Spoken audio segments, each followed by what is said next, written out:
You're listening to the Huddle Up Podcast with Chad Jensen and Zack Kelberman. Join Broncos Country's deep divers at milehighhuddle.com and sound off. And now it's time to drop some knowledge.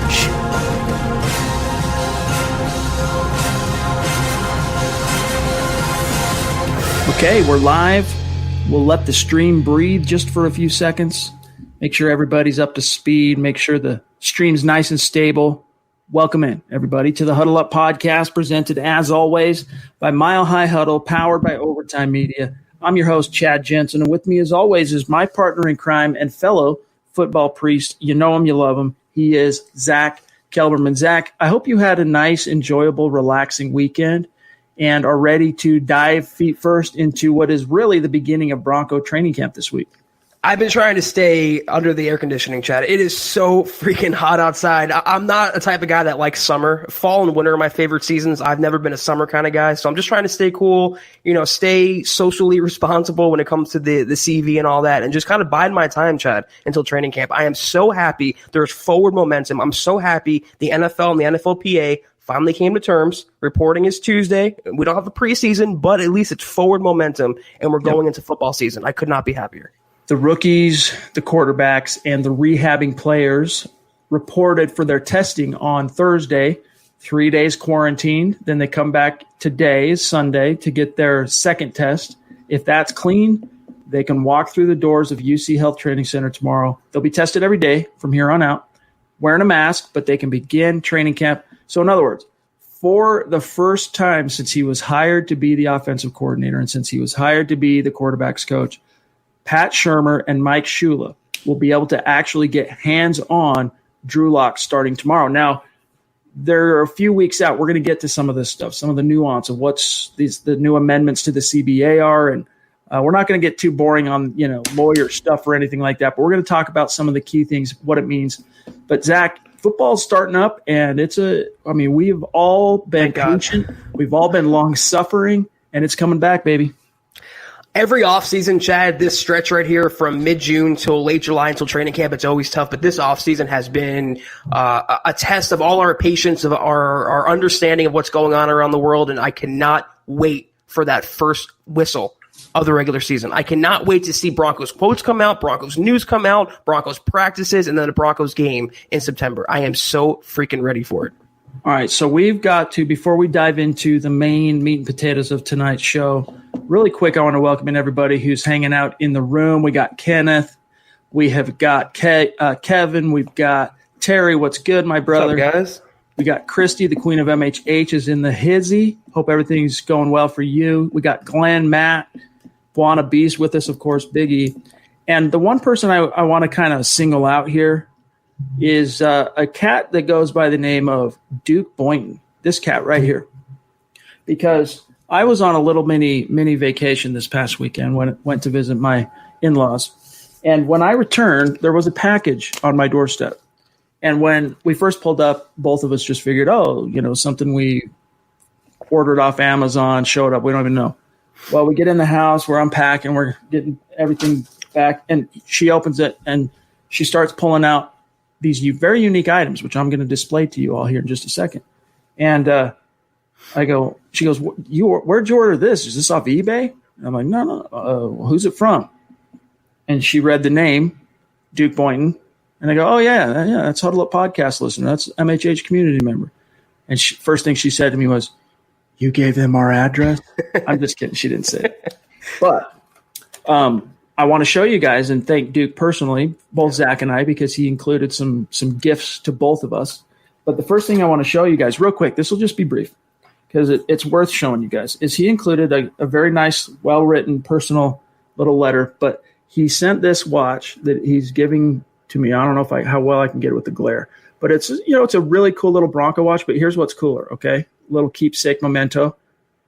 You recognize that insignia, those Roman numerals should have a special significance for all of Broncos country from Super Bowl 32. So some memorabilia from Super Bowl 32. All right, that's for me. Then Duke sent also this for my son. from 2001, a cool little Bronco semi-toy that's still in its original packaging. Very sweet. That's going to stay in its packaging, by the way, Duke. He's not going to be breaking that out and playing with it. And then for Zach, Duke, so cool. He's thinking we got to populate that bookshelf. Where are you at, KP? It should make you happy. Which is a very, let me just say, it's awesome. I've thumbed through it really quickly, but it is a very nice book. So anyway, Duke, you didn't have to do that. It's very sweet, very kind of you, and we really appreciate it. And much love to you and your family. Tell your kids we said hello. Duke, I was floored when Chad just told me about that right before we went on. We started the show tonight. Isn't it go right and back in me, front and center? I don't know how I'm going to reconfigure the shelf, but it looked like I asked Chad, was that a picture? It looks that professional, that classy. I cannot wait to read it. I cannot wait to display it. Duke, you floor us with your generosity. Thank you so, so much. Absolutely. Yep. So thanks, my friend. And with that, we're going to dive into the meat and potatoes of tonight's show. But we got to just real quick, as the podcast and as MHH continue to grow exponentially, we got to make sure our new listeners know how to connect with us on social media. If you're on Twitter, you want to make sure you're following the podcast at Huddle Up Pod, and then also the main account for MHH at Mile High Huddle. You got those two accounts followed. You're not going to miss anything as it relates to audio content covering your team, the Broncos, or breaking Broncos news and analysis. So make sure you take care of that when you get some time. And if you're in a position, we want to gently draw your attention to our merch store, huddleuppod.com. Head on over there and get your swag on. Get yourself one of these football priests hat. There's T-shirts, there's hoodies, there's mugs, there's face masks, which is very important. The number one seller right now in the calendar year of 2020 has been those face masks. That's the one silver lining that Zach and I can have to thank the word that shall go unmentioned is those face masks are flying off the shelf. But it's just another great organic way that you can support what we're doing here at MHH as we continue to strive to bring you not only these daily podcasts, but all the written work and video stuff and the film breakdowns, the scouting of the NFL draft that we bring to you on a daily basis. That's another way to support the cause. And if you're not in a position to do that, it's all good. We're just happy to have you here. These three things, though, each and every listener can do, no matter if you're with us live or listening after the fact on demand as a podcast. First and foremost, subscribe. Wherever you're listening, subscribe, especially on YouTube. Like this video, like this podcast episode. And then if you really love what Zach and I are doing, share it out there. Football's starting, you guys. There are fans, your friends, your family, people you're connected to on social media.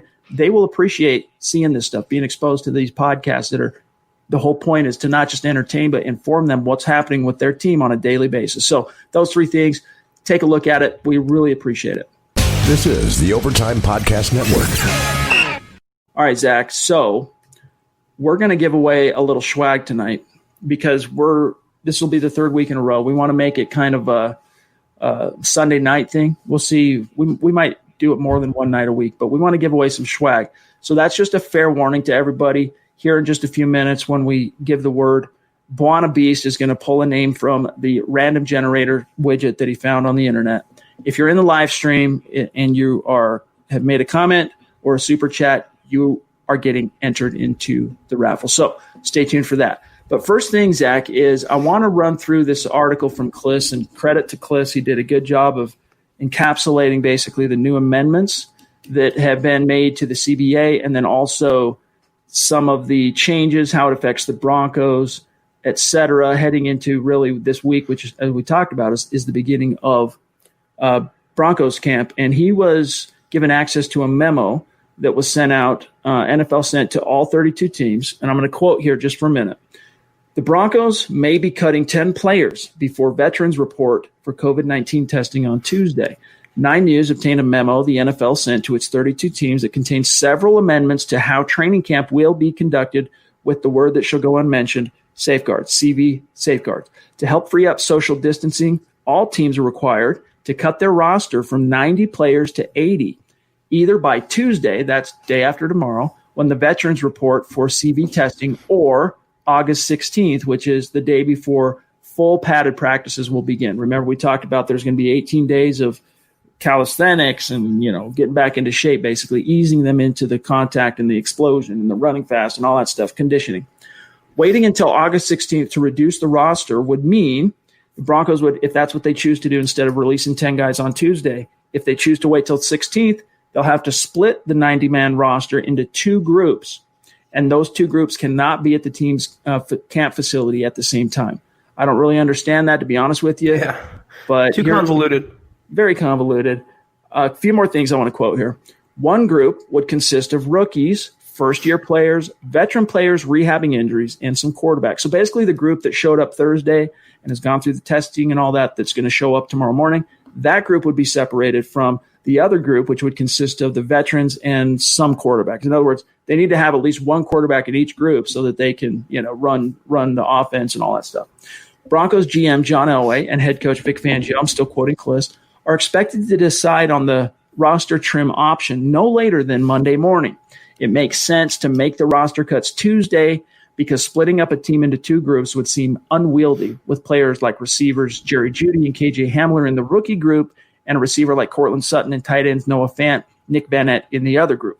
Who would Locke throw to? Other crucial info we'll get to from the NFL memo. But that first little section, Zach, your gut reaction, what do you think it means?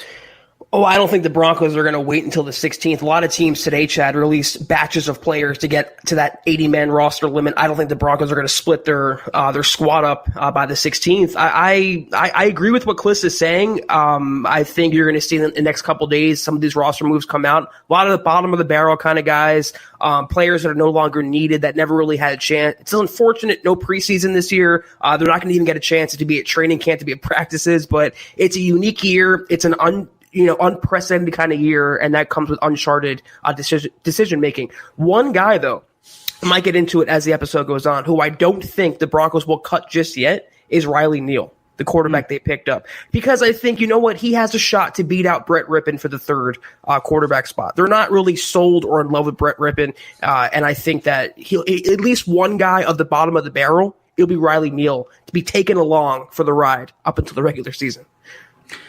It just seems like very arbitrary that it's okay to have 80 players all in one room or all in one facility at the same time, but 90 now, that's beyond the pale. Now you're going to have to split it up.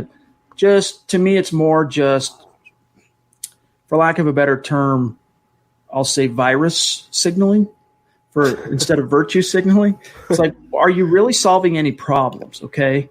Are you really solving any obstacles, any potential roadblocks? I really don't see the difference between 80 and 90, but that's really neither here nor there. Real quick, Terry, appreciate the super chat, my friend. Thank you. We look forward to talking to you next week. Terry's going to be on the show next Wednesday, not this coming Wednesday, but the next, as the number 7 installment of our superstar segments. He says, hashtag state of being, hashtag Broncos world, baby. We appreciate that. And then this week, it's going to be Steve Baumgartner is going to join us Wednesday night. And of course, we do look forward to talking to Steve. I don't know if he's in the stream yet. I haven't seen him, but he was super excited. He tweeted at us today. He's super excited to go on Wednesday. Kenneth Booker, I just want to this is a quick aside, guys. It's been a weird summer. We don't need to dwell anymore on the fact that it really has been. And we're not going to get up close look. Fans aren't anyway at training camp. Media, we're going to be restricted on what we can see. There's no preseason. It's going to, in a weird way, feel like we're still flying blind on this team in some senses of the word all the way up until the season opener, which is why, as Kenneth Booker points out here, he says, I haven't seen 80% of these rookies play. That's why I religiously follow Eric Trickle's player breakdown. So hopefully those of you, I know our YouTube audience hasn't missed them, but if you're not following what we're doing on YouTube, hopefully you're following what we're doing on the written side at milehighhuddle.com, which is a part of Sports Illustrated. And all of the player breakdowns, Eric took basically all 90 guys and did a written little quick write-up and then a deep dive video for each player. You guys got to check that out. As Kenneth says, it's very edifying, keeps you clued in. All right, Zach, I want to appreciate you, Kenneth. Want to grab really quick here this other super because I can see it's very, very active in the chat stream, and I don't want it to do one of those jumps on us that it is wont to do. We have a new name I don't recognize. This is obviously someone that's from Pat Shurmur's old team. It looks like very clearly and evidently a Giants fan.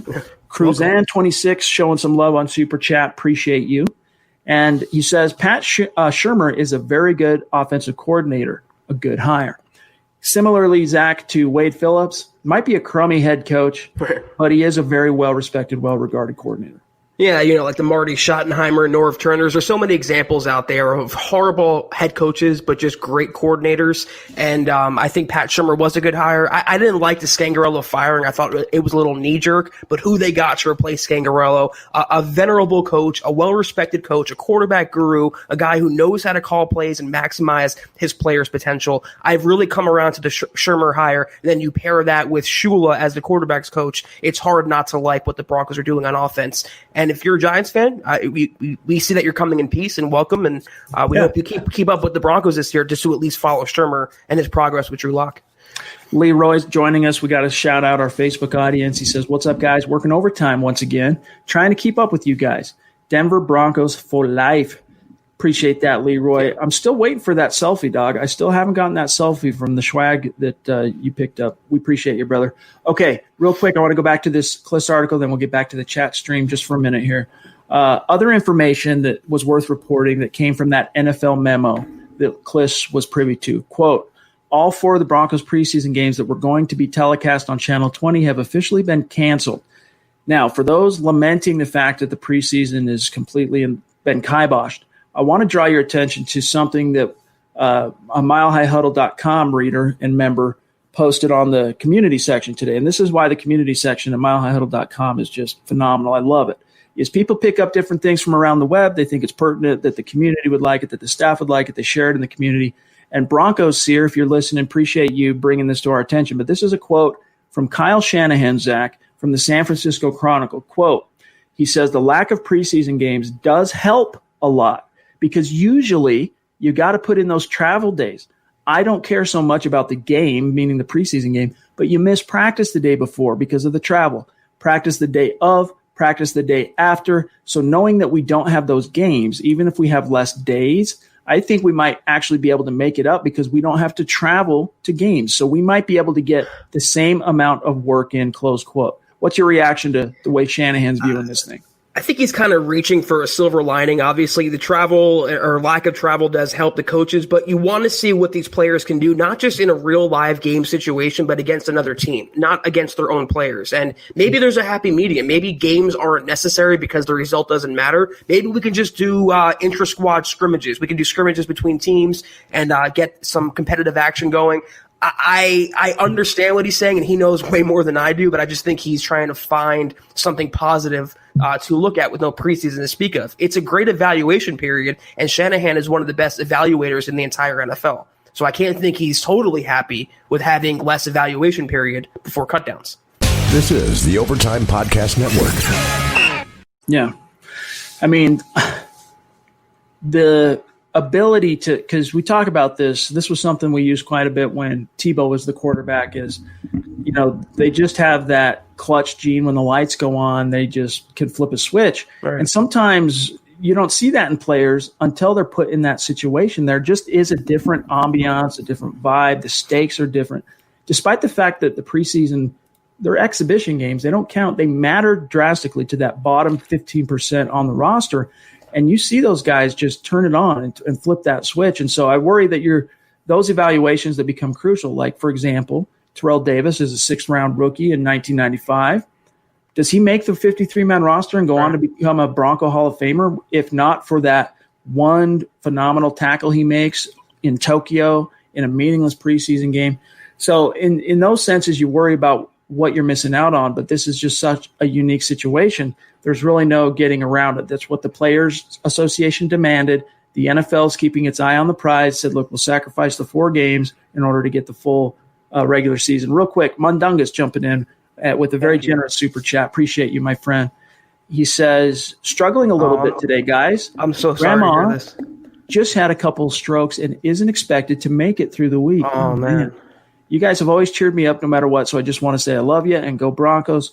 We love you too. Our thoughts and prayers are with you and your grandma and your family. That's just terrible. I think a lot of us can relate to what it's like to deal with these type of things with our grandparents. And the older we get, that means the older they get. And, so things happen. So our thoughts are with you. If there's anything we can do, Mundungus, reach out. Please reach out. Yeah, we'll be praying for you and hope for the best for her, and anything you need. Don't be hesitant to reach out and contact us. Absolutely. Zach's Web Design jumping in, bona fide superstar, who's going to come on the show next month. Appreciate your generosity. And he says, just because you guys are the best, hashtag MHH for life.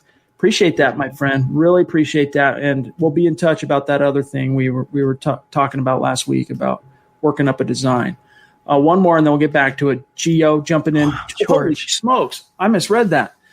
George, you don't have to do that, bro. George, really way from the top rope. I mean, we appreciate you, my friend. Yeah. But hope everyone's back to 100% in your humble abode, and that CV has been laid waste and vanquished, and you guys are back to living life. He says, kind of busy and can't listen live, but I show my love and respect for MHH. Will watch later. So it just blows me away, Zach. What an amazing fan base, Chad. They can't even watch the pod, and they're making that generous of donations and support to us. I just, like you said, there's no words. It blows us away, literally. We are left speechless at your support. It's not insincere. We're not being disingenuous when we say that. It is 100% the truth. Chad and I talk about it. Buana and I talk about it. We all three talk about it. It is absolutely amazing, and no words can describe how grateful we are for you guys. But it means something in terms of what it allows us to do. It allows us to invest the time into bringing you these podcasts. It allows us to invest into the quality of our content that we provide on YouTube and at milehighhuddle.com. So it all adds up. Every little bit counts and helps. And it just, we thank our lucky stars that we have such dedicated and outgoing members of the community and listeners of this podcast. So George and Mundungus and Terry and Zach and everybody, Duke, we appreciate you guys more than we can say. Yeah, we can keep naming names. We just have the list can go on. And we'll get to more tonight that are in the stream. We'll get to you here in just a minute, those superstars. All right, a few more things, and then we'll just focus purely on the chat stream. From Kliss's memo, quote, there will be a limit of 14 padded practices.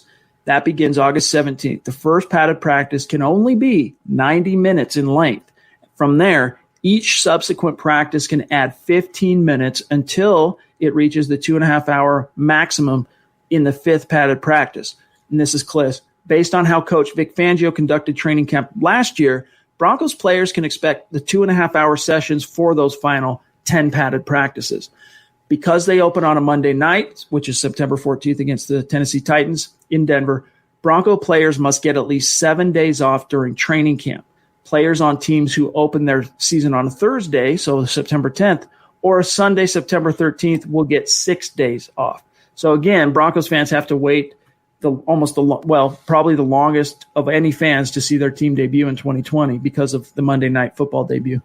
Beginning August 3rd, the Broncos can have one walkthrough session a day during the 8-day acclimation period. So that's in a few days. So that's a week from now. Starting then, they'll be able to actually have walkthroughs during these, let's focus on conditioning. It's better than nothing because even though it's not fast twitch, quick explosion, Zach, it allows these, especially this new system that's coming in from Shermer, it helps to kind of sink in and hit home in terms of install.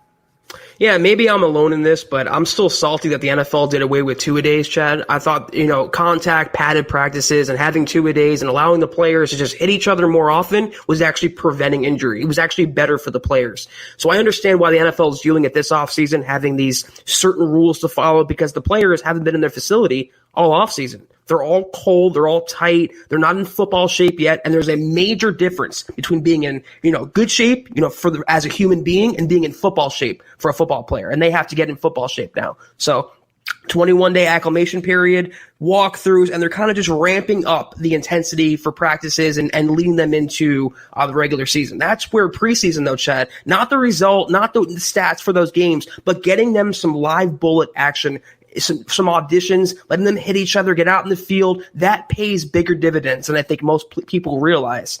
So in that sense, I'm going to miss having preseason action, if only because it can prevent an injury down the line. It's like many of our listeners in the community have said that, look forward to or expect a very ugly sloppy form of football that first quarter of the season. Yeah. It's just there's going to be no getting around it. The teams that have more established quarterbacks and the teams that have the more savvy, creative, innovative coaches, I think will be ahead of the curve in that regard. But it's going to affect all 32 teams not having these preseasons. All right, last two things. Starting either August 12th or 13th, the Broncos will have a 4-day ramp-up period where players can practice in helmets for 2 days and then helmets and shells for 2 days. These unique break-in periods were negotiated between the league owners and players because of the CV shutdown, that it wiped out all off-season team activities, and some players had trouble finding gyms that were open. When I took part, Zach, in that conference call with the NFLPA, not this last Friday, but the Friday before, that was something the president of the NFLPA, J.C. Treader, brought up, in that so many players, I mean, a lot of these guys, they're well-to-do, right? They make millions of dollars, and if not millions, they make many hundreds of thousands of dollars. And a lot of them have pretty good home gyms, all right? Stuff like that. Yeah. However, there are some, especially that bottom 15% on the roster, that might not have that stuff. And if they're prevented from going to their local gym or whatever, they are in a disadvantaged situation in terms of maintaining or preparing their conditioning for the grueling war of attrition that is the NFL season. So I do understand, Zach, that they want a little bit of conditioning, but it feels like a little bit to me in this case, they're milking it like they need to get to the real. I mean, if you're doing away completely with the preseason, I mean, you need that contact. You need that quick twitch. There's going to be attrition, meaning there are going to be players that get hurt no matter what. Every training camp, it happens. That's part of football. I'd rather get to that sooner than later. Get to that, I mean, within reason. Don't get me wrong. I'm not saying right into the frying pan, as it were.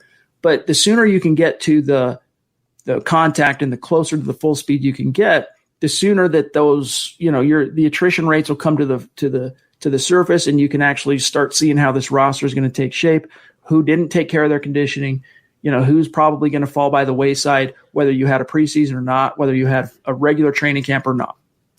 I think this is kind of pandering to the players, and I kind of take issue with them not being able to afford home gyms or find home gyms, Chad. I don't make what an NFL player makes, not even close to it per year, but when my gym closed down, I'm looking at it right now. I bought myself something for in terms of a home gym. I mean, they could have done it, and they have the NFL, their teams. They could have gotten, discounts. They could have bought better materials and better workout equipment than the normal citizen or civilian could have found. So I don't really understand why they're milking that aspect. They could have worked out if they wanted to. But, we need some sort of acclimation period. We need some sort of, I guess, the NFLPA needed to win against the NFL and make it seem like they won that negotiation. Whatever helps, Chad. I'm just saying I don't really understand they couldn't spend a couple $100 to get a bench press machine in their house or a squat rack in their house. It's not that expensive. This is the Overtime Podcast Network. And where all else fails, take a jog around the block. You know what I mean? Anyway. Real quick, as Glenn said, we echo Glenn here. Prayers up for Mundungus's grandma and his family. Yes. There.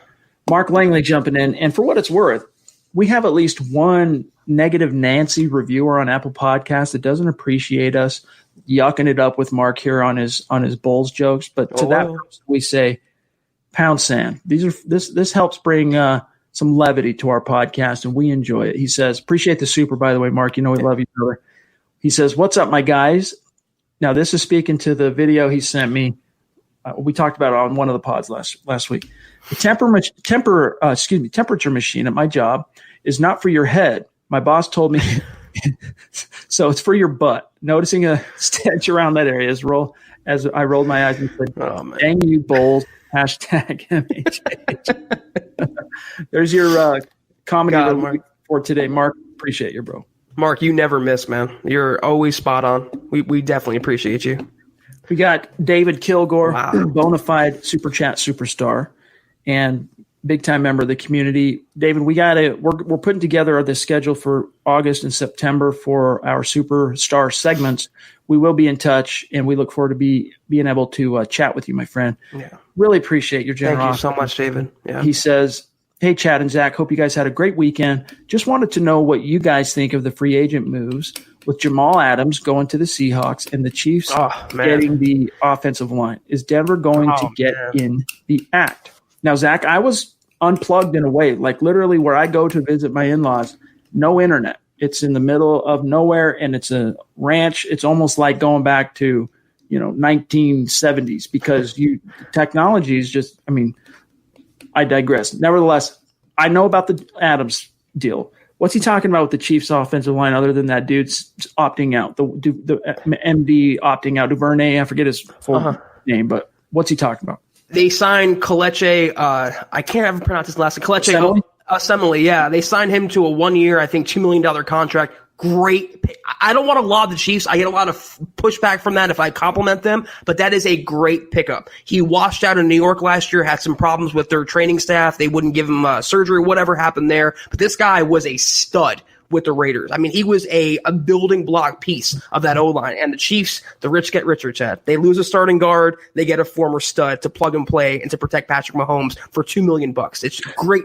Brett Veach, real quick, is one of the best GMs in the entire NFL. He doesn't get enough credit, and it's moves like these that solidify him among the top 5. Plus, Osemele, I mean, he became a stud for the Raiders because he first was a Pro Bowl stud for the Ravens.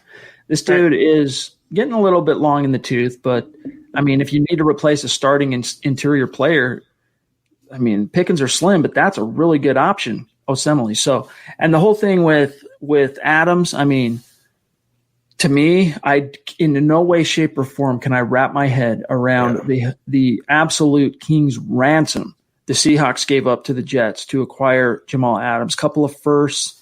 What else, Zach? Like I said, I've been plugged away, or I've been away and not as plugged in. 2 firsts, plus they got to pay the man.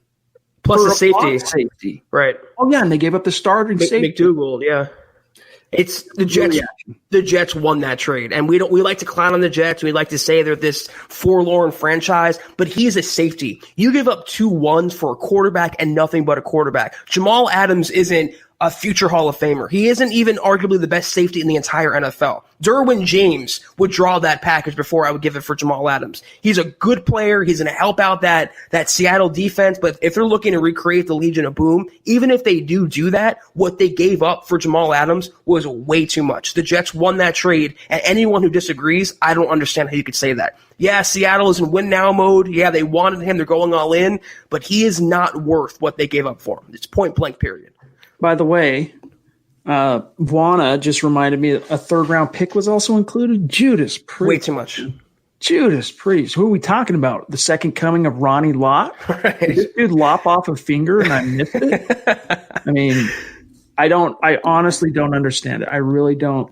In what world? What's his name? Schneider? John Schneider? Yeah, I like him. He's aggressive, but that's way too aggressive. That's over the top. John Mortensen, superstar, rocking the MHH face mask like a boss. Thank you, John. The supply chain rolling for these United States. Jumping in, appreciate you, John. He says, hello from Tunnel Hill, Georgia, football priests. I can't stay because I'm heading out on the road, but I listen to all of your podcasts during my driving time. Appreciate you, and thank you for all you do. Yes, sir. We appreciate you, John. Stay safe on the road, my friend. Hope to make your drives that much better.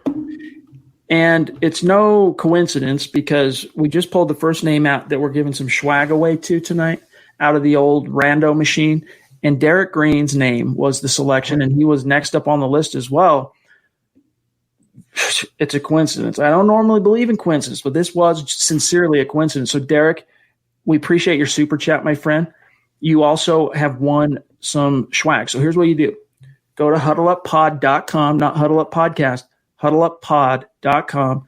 Pick out what you want. Maybe you want a hat. Maybe you want a face mask, a hoodie, a T-shirt, whatever it is, a mug. Send me an email, milehighhuddle@gmail.com. Send us an email with your personal deets, your selection of what you want. If it's a piece of apparel, what size, and your physical address, and we'll have it shipped to you. So congrats on winning that, and thank you for the super. He says, hey, guys, as always, it's great to be here for the pod live. Had a shutdown at work. Kept me busy. I want to know what's the one thing or player you're most excited for when camp opens. Hashtag Denver Broncos for life. Number 3. Good question. Really good question, Derek, and give our best to the Mrs. Adina there. Yeah. You know, honestly, what I'm really looking forward to, 2 things off the cuff here. I want to see how Drew Lock, if he takes that, if we're able to measure whether or not he's taken a step forward in year 2 and how he's jiving with Pat Shurmur. But really what I'm most looking forward to is the battle between Phillip Lindsay and Melvin Gordon. Good call, Chad. Yeah, that's a really good one. Obviously, Drew Lock, the Broncos will go as Lock goes, and he's the most important player on this team. Also, the wide receiver situation, Chad. Who separates there? Is it Deshaun Hamilton will be the slot guy? KJ Hamler? How will Jerry Jeudy adapt? And opposite Cortland Sutton, the tight end room. I mean, who's going to win those spots? It's a logjam depth chart right now. A lot to look forward to, mostly on the defense. But to me, it all starts with number 3. Drew Lock's development is key to the Broncos' success in 2020. Our friend Dave Darlington, Cali Dave, as he's known on Twitter, with a very interesting comment here. He says, I watched some MLB with no fans. I didn't realize the difference fans make just watching on TV. I hope the NFL will allow some fans. Hashtag Broncos fan number 1. Dave, I agree with you. It's just, there's just something slightly off, but it's still better than nothing. I think the NFL, I mean, the Broncos are going to let fans in. They're going to be social distancing requirements. They're going to be face masks. There are going to be all kinds of different hygiene and prevention measures taken. But even still, it's going to be a fraction of what it usually is. And what's that going to feel like? How's that going to affect the energy and the ambiance? But let's hope. I mean, teams like the New York teams, California right now, shut down. So it's a very dicey situation. I can only agree with him, though, Zach, that I hope there are going to be allowed fans in all 32, and if not all 32, as many as possible. Yeah, because I watched a little bit of a Fox baseball broadcast, and the CGI fans they had behind home plate, the delayed reactions, and they would just constantly have their hands on their hands on their chin. There was dog cutouts in the outfield and the bleachers. I don't want any of that. I don't want it to be cartoony or over the top. It's either fans or no fans. And I'm hoping by September, Chad, some of this is kind of contained, and they can allow at least limited capacity into stadiums around the country. We got Jake Girard jumping in. One of our superstars, longtime listener. Appreciate you, Jake. He says, let's start the cutting of players who know we can save money with, a.k.a. Jeff Hireman, Royce Freeman. Build more depth with Levante Bellamy and Asang Bassi, 2 undrafted rookies who have at least before the CV thing, pretty good odds of making this roster. Yeah. You know, I'm really curious to see what's going to happen with Jeff Hireman, how long the Broncos are going to maintain that, I don't know, charade, I guess, that he's really vying for this thing. You're not going to pay both him and Nick Van Nett. And Nick Van Nett, you've got so much, you're guaranteed paying him $2.5 million this year.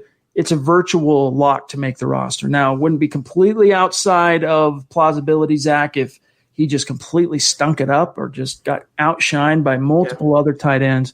It's not so much money that it absolutely is a preventative, from the Broncos moving on quickly like it was a mistake.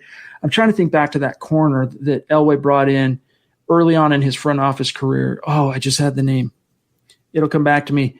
Decent amount of money they paid him. He didn't even make it to the regular season. He got a nice signing bonus, a little bit of guaranteed money. Chris Harris basically ruined that for the Broncos and for that player. Oh, former Detroit Lions DB. If you guys can remember who he was, tell me in the comments. But what was his name, dude? It's bothering me. It'll come back to me. But your thoughts, Zach? I think the Broncos are delaying the inevitable right now. They're going to have to make some cuts that tight end room. Hireman is the no-brainer because you can free up money and a significant amount of money as well. It's like $4 million. They don't need him. They don't need necessarily Jake Butt. They don't need Troy Fumagalli. You can argue they don't need someone like Austin Ford. I mean, having Beck, Van Nett, Alberto, and Noah Fant, last year's first-round pick, should be plenty. So they're going to make some moves there. I don't know when that's going to happen, but there's no way they're going to keep some of these guys on their roster, especially Jake Butt. Like you said, Chad, perfectly, they're fooling themselves, and they're just deluding themselves into thinking he's going to come back from 3 ACL surgeries. It's just not going to happen. So just be patient. The cuts will come. I do believe Royce Freeman, though, is not going to be among the first. He's going to have the first chance to win that third running back spot. Bellamy, it's going to take a very much uphill battle to unseat Royce Freeman for the regular season. Yeah, I mean, depending on the roster math, I mean, depending on how they categorize, for example, Andrew Beck, you might need a fullback occasionally. If you do carry Andrew Beck, you carry him as a fullback. So in other words, does he affect the running back roster math? Does he affect the tight end roster math? Only time will tell. But I think if the season had to start today, Royce Freeman's on the 53. Yep. Just by virtue of his draft pedigree. But don't sleep on Bellamy. That kid has got some talent, and he's smaller. He's just a little bit bulkier, but same height as Phillip Lindsay, basically. And he's got some game. Terry Randall jumping back in. Appreciate you, my friend. Thank you, Terry. Number 7, as he says here. You know why. Appreciate that. Super.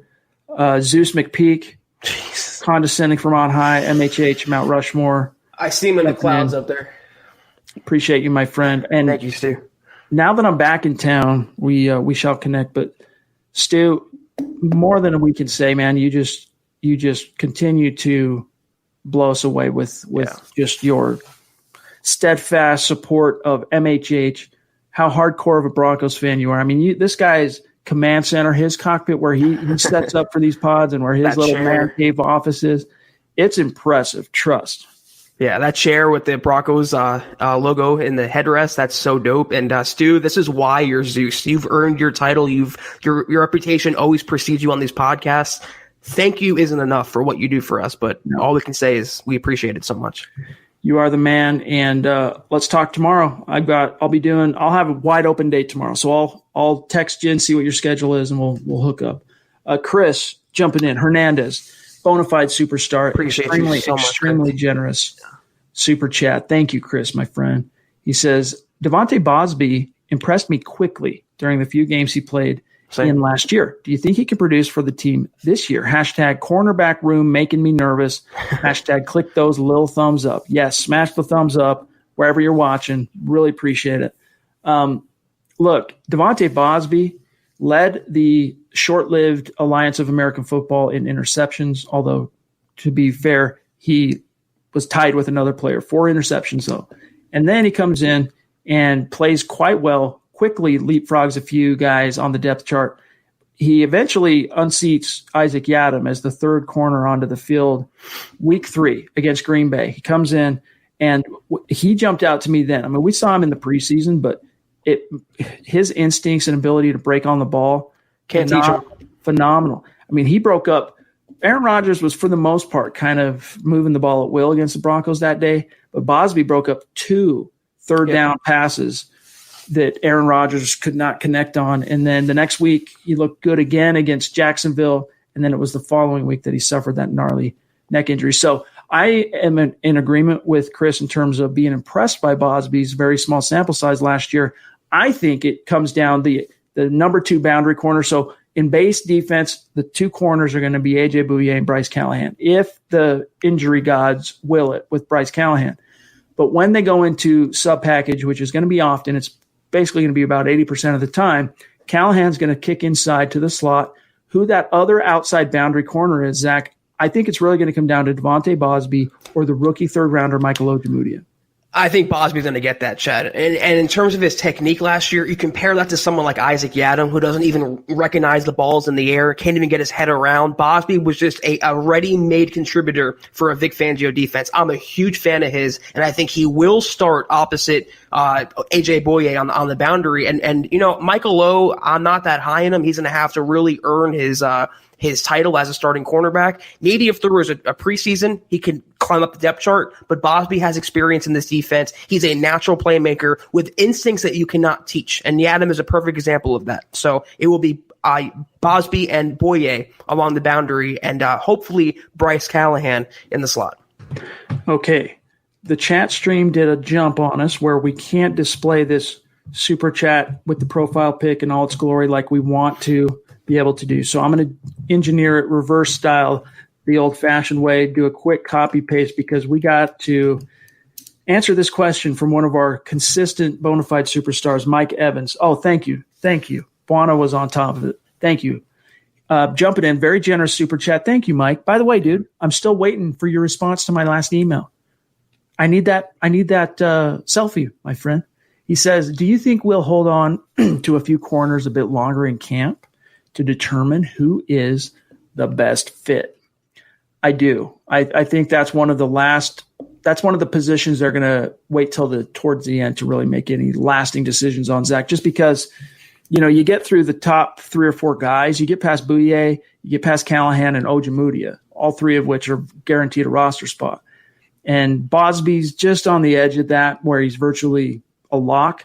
And there's just a lot of question marks. Now, Vic Fangio talked about, Zach, early, I think it was at the Combine, that he's got his eye on 2 younger corners who we saw on the field last year didn't quite live up to expectations that he think is going to make a jump this year, whether that's Devonte Harris, Isaac Yiadom, or Duke Dawson. One of those three guys he's got an eye on, and maybe he was including Bosby for just to be fair.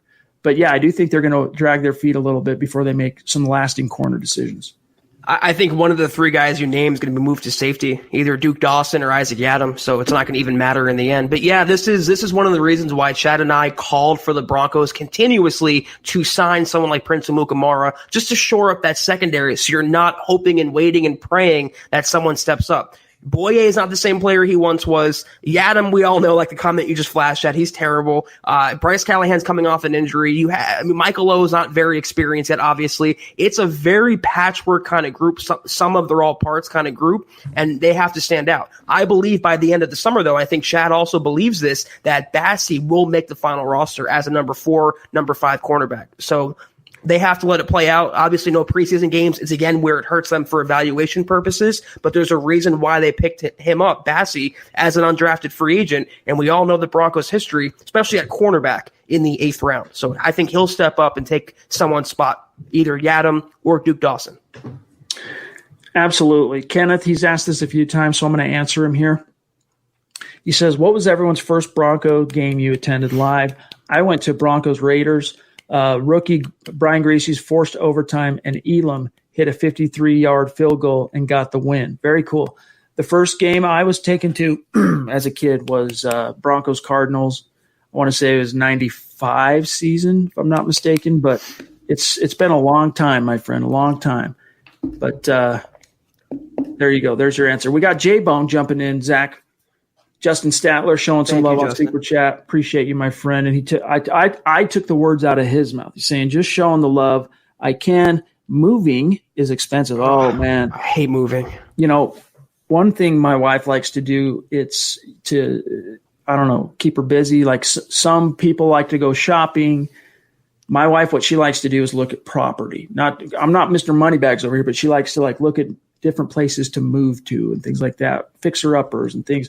I'm no real estate mogul, don't get me wrong, but these are things she likes to do to keep her busy. It's her interest.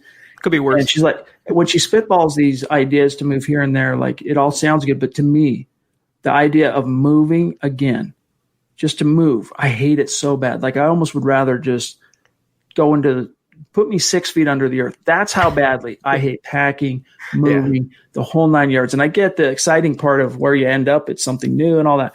But J-Bone, I'm seriously, believe this. I feel your pain. I hate moving. Thank you for showing the love. Yeah, a couple of years ago, I moved twice in a 6-month period, Chad, and I vowed I will never do it for at least 3 to 5 years. I despise moving. It sounds fun in theory, new place, packing everything up, making new memories and everything like that. But when it comes down to the packing, unpacking, paying the movers if you have them, driving there, getting your new internet set up, your new electricity set up, all the bills, canceling things, activating things, it's a giant headache. I despise moving. Justin, I feel your pain. I hope it goes as smoothly as possible, but you know, it's never a great process. Ian wants to know, there was a meme going around over the weekend. Hey, Zach, just real quick, careful with the pen knocking thing. It comes through the mic a little bit, just FYI. There was a meme over the weekend. And even me, Zach, being unplugged from the internet, I was exposed to this, the very brief little windows of access I would get to this very splotchy data, or Wi-Fi, I should say. I saw this. It's fake news. It was a meme saying Elway unleashing hellfire on anyone who wants to kneel during the anthem. Now, look, we're not making any statements on the anthem or anything, but this is John Elway, who in June, or was it late May, came out and made a very overt statement in support of the Black Lives Matter movement. You think he's going to go out and make that kind of a statement, which some considered, Zach, to be kind of a departure from his more, I guess, right-leaning political stances, which we all know to be, he's a Republican in the state of Colorado. He was a supporter of Donald Trump in the 2016 election. Is he going to do that and then all of a sudden release a statement right on the doorstep of training camp that anyone who kneels in the orange and blue is going to be fired? Listen, he allowed many players to do it over the last few years. We saw Brandon Marshall do it. Vaughn did it. Several players did it. So Ian's wondering if it was true. No, that was fake news, my friend. That was fake news.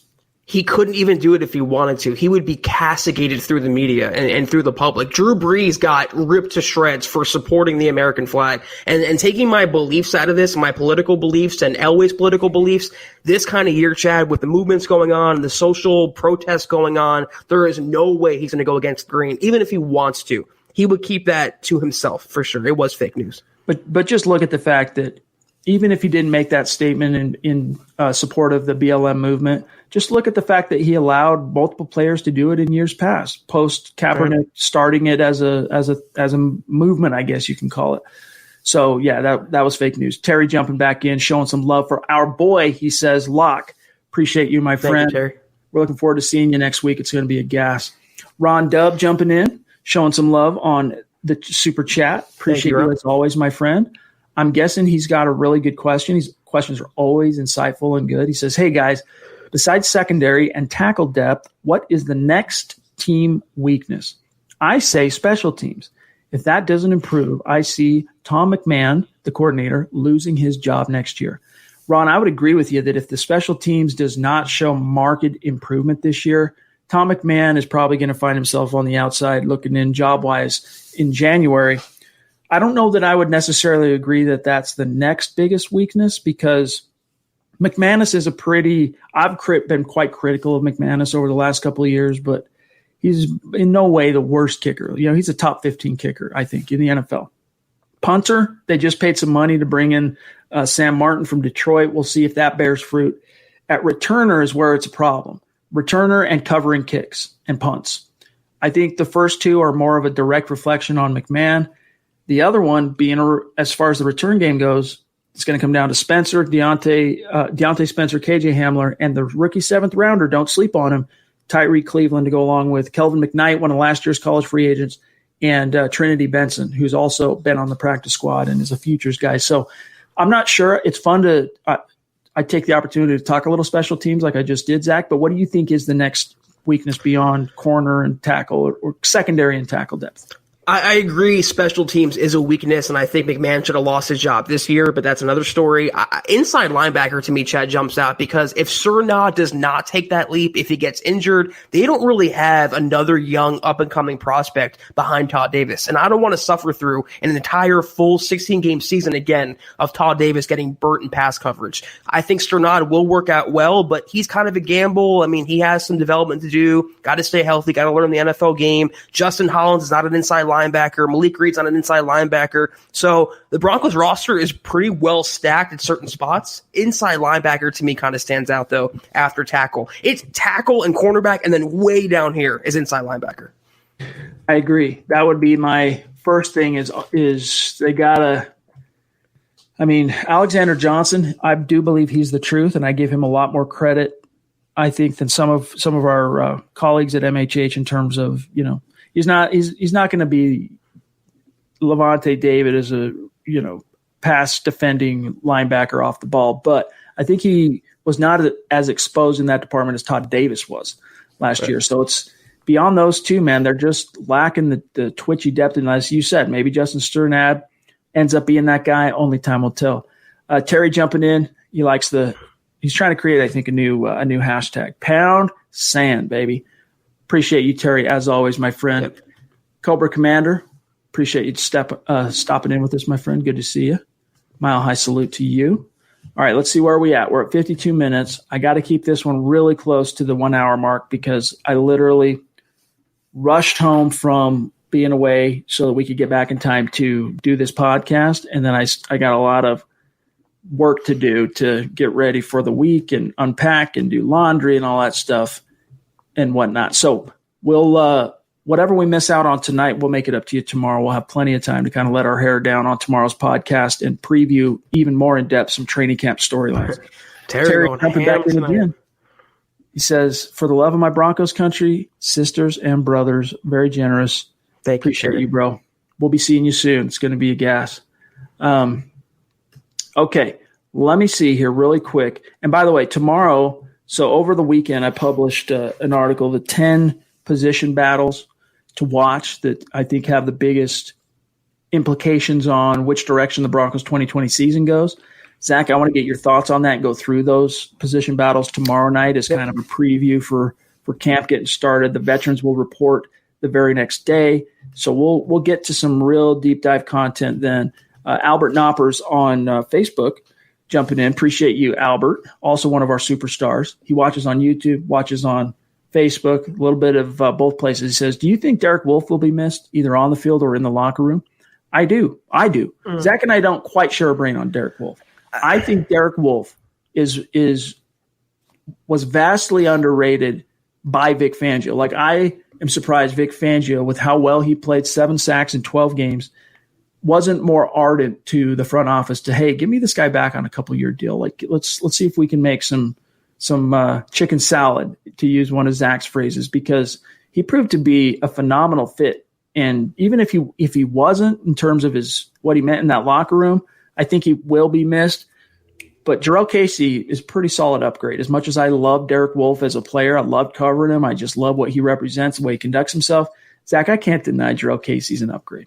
Right, and they brought back Shelby Harris as well. So you're getting, an upgrade on Derek Wolfe and a lateral move in bringing back Shelby Harris as well. And in terms of a leadership standpoint, yeah, he was the mouthpiece of the defense, but they have a lot of young leaders on that defense already. You have Bradley Chubb, you have Justin Simmons, you have Vaughn there still, then you have the up-and-coming young players like Draymond Jones, Marcus Walker still there. They have talent on that defense. They don't have to worry about missing Derek Wolfe from a production standpoint or from a leadership standpoint. If they didn't get Jarrell Casey, then yeah, I think they might have missed Derek Wolfe this year. But what anything Wolfe can do, Jarrell Casey can do tenfold. Okay, real quick, we got Eclipse Stormborn, bona fide superstar, jumping in on Super. Appreciate you, my friend. Thank you, Eclipse. Says, happy Sunday, Priests and Broncos country. Just got home, but I was listening in the car. Mundungus made my daughter cry. I'm here for you if you need me, bro. Hashtag state of being. Hashtag United Broncos Nation. Love you, Eclipse. Cool. Your daughter's a sweetheart, and definitely thoughts and prayers out to Mundungus's family, especially his grandma. Could really use him right now. We're all a family here, Chad. It's beyond just a podcast, beyond just listeners. We're literally, truly a Broncos family. James, that's the one. Well done, my friend. If anyone was going to know that ex-Lions corner that lasted not long, it's James. And now that I think about it, Drayton Florence, it might have been the year after Chris Harris. It might have been 2012 that he came in, flash in the pan, didn't last. And I don't remember the exact dollar figure. I can research another time. But yes, kudos to you, James. Well done. He was signed, given a signing bonus, significant money. I can't remember now exactly the figure, but Zach, he didn't make it to final cuts. He was on the cutting room floor. And this was a type of move that John Elway became known for, grabbing a veteran corner, more established guy, 1 year, 2 year deals. Tracy Porter, Quentin Jammer came in. Then, of course, Talib and beyond. DRC, Dominic Rodgers-Cromartie. Drayton Florence was, I think, you could argue, the first stab in that direction. It didn't pan out, but Elway kept coming back. Aside from Talib, I think his biggest success was DRC. And Tracy Porter had a really underrated season for the Broncos as a 1 year player. Was it 12 or 13? I think it was 2012 he was a Bronco. Maybe that same year. But I digress. Thanks, James. I know he's on a cornerback, but it kind of reminded me of Jamal Charles. That was a well-hyped veteran addition, and then he didn't really even literally did not play more than, 10 snaps that year in 2017. So Elway makes some head-scratching moves as well. I think he could have been more for the Broncos, but he fumbled in whatever it was, like week 2 or week 3 against the Chiefs, the first game against the Chiefs, and it was like, man. It was a wrap for him. That was it. Holden Adams jumping in. Appreciate you, my friend. He says, do you think Bassey, so Essang Bassey, the undrafted corner from Wake Forest, Douglas Coleman, the undrafted safety from Texas Tech, and Bellamy, the running back from Western Michigan, do they get a fair chance to make the 53, or will they lose out because of the no preseason? I think all three of those guys are bona fide threats still to this day. I wrote about this over the weekend in that same article we'll talk about tomorrow, the position battles to monitor. I think Coleman is more than a threat to make the roster. I think he's a threat to challenge Trey Marshall for that number 3 safety role. He's that good, and he's a former corner. In fact, Eric Trickle's roster breakdown on Coleman, there's a video. If it's not up on YouTube, it will be, but it's at least up at milehighhuddle.com. Guys, go check it out. Coleman is an exciting young player, quintessential Fangio safety. I love his upside. I think he makes this roster and could really challenge for a role. One of these three, at least one of these three will make the 55-man roster now. I mean, it's a no-brainer. I would say Bellamy has more of an uphill battle because Royce Freeman is established in the NFL. He knows the Broncos. He's been around. He has some value to the offense, whereas a secondary, Chad, who is behind the starting caliber players? Who is behind the Boyes and who is behind the Bryce Callahans? They don't have anyone. So if Bassey or Coleman are competing with Trey Marshall and Isaac Yiadom, that's a much smaller hill to climb than competing with Royce Freeman if you're Bellamy. So one of those three, at least, will make the final roster. Brian Greenfield jumping in, who actually, longtime superstar, is the record holder for the biggest individual super chat in MHH history. Almost came close to the YouTube individual limit, I believe, if I'm not mistaken. I don't know if that has changed since last fall when BG showed that level of generosity, but appreciate the support as always, my friend. You blow us away, and we're glad to hear things are working for you on your side with the old job. Yeah, thank you so much, Brian. Appreciate you, my brother. All right, let me see what else we got here. I'm about out of time for tonight. And James, way to have that info, dude. Appreciate that. If you guys missed that, the stream just jumped, so I can't bring it back on. But Drayton Florence, who he sussed out for us, lost to, it was Tracy Porter that same year, 2012, that ended up beating him out for the roster spot. So, okay, let me see here. We got David Kilgore jumping back in. Appreciate you, my friend. Thank you, David. Do you guys see us going after a Logan Ryan at cornerback or trading for a corner? Thanks again, guys. Hashtag Denver Broncos for life. Hashtag MHH1. I really don't, Zach. And Logan Ryan has never been a player since he hit and was projected to hit free agency. I've never viewed him as a good Fangio fit or Bronco fit, and I've not been a huge fan of his game for a while now. If they were going to sign a cornerback, it would have happened, Chad, already this offseason. They had a Mukamara sitting there. They had other cornerbacks, former first-round players like Drake Kirkpatrick and Darqueze Dennard were on the open market. The Broncos wanted nothing to do with them. They drafted a cornerback. They traded for a cornerback, and I think they're going to go into the regular season or at least training camp with the players they have on the roster. If there's an injury or they don't perform well in practice, then I can see the Broncos making a move. But as of now, I don't see it happening. Gentle reminder, gang, before we wrap it up here for tonight, that those of you who are business owners in the community, whether it's a brick and mortar type of business like Mundungus does with his bookstore, or a service that can work digitally, whether it's designing, logos, stuff like that, like Zach Z-Dub Designs does. We want you guys to let us know if you have a brick and mortar business that needs a little help, a little promotion that we could help you with. Not as a sponsor. We don't want anything from you in terms of money or anything, but we want to be able to, especially in these times of need right now, what the CBA has done to the economy, we want to be able to support the community and have the community support each other and itself. So you guys reach out to us if you're in a position, could use a little, even if you're doing okay and you want a little promotion, hit us up, dude. We're happy to help out. We want to help out those in the community who are business owners or looking to get their product or service out there, as long as it stays family friendly and it doesn't vie with our moral compass. 6'10" jumping in. Appreciate you, my friend. It's a great question. If you can ask Elway one question, what would it be? I have a couple, top of my head. Okay, you go, and then I'll see what I got. I mean, they're nothing positive. It's when you were drafting a quarterback, why Paxton Lynch, and you're looking for a head coach, what in the world made you decide on Vance Joseph over Kyle Shanahan or the other players in that, or the other coaches in that coaching cycle? Recently, Chad, in a negative way, I'm sure you have a positive question you want to ask, maybe about his playing days as well. Honestly, I mean, I'd have to think about that one.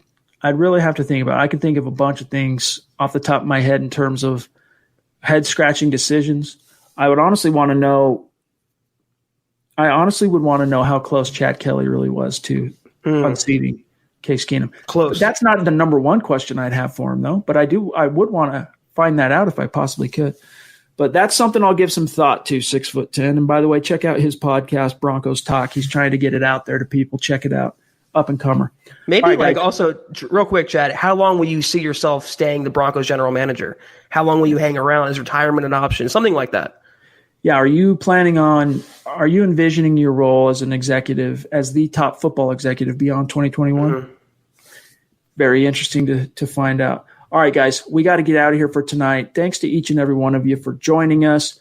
Special shout out to Duke for bringing the swag our way. Thank you again, Duke. That's so awesome. We really do appreciate it. For those of you who missed it at the top of the show, I got home from that little vacation this weekend to find a care package waiting from Duke Boynton. This is going to be on Zach's bookcase in the very near future. So cool.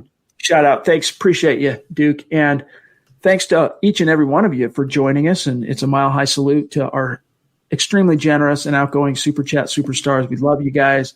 Before we get out of here, make sure you are following the podcast on Twitter at HuddleUpPod, also at Mile High Huddle. Check out the merch store if you're in a position. Get yourself a hat, a face mask, etc.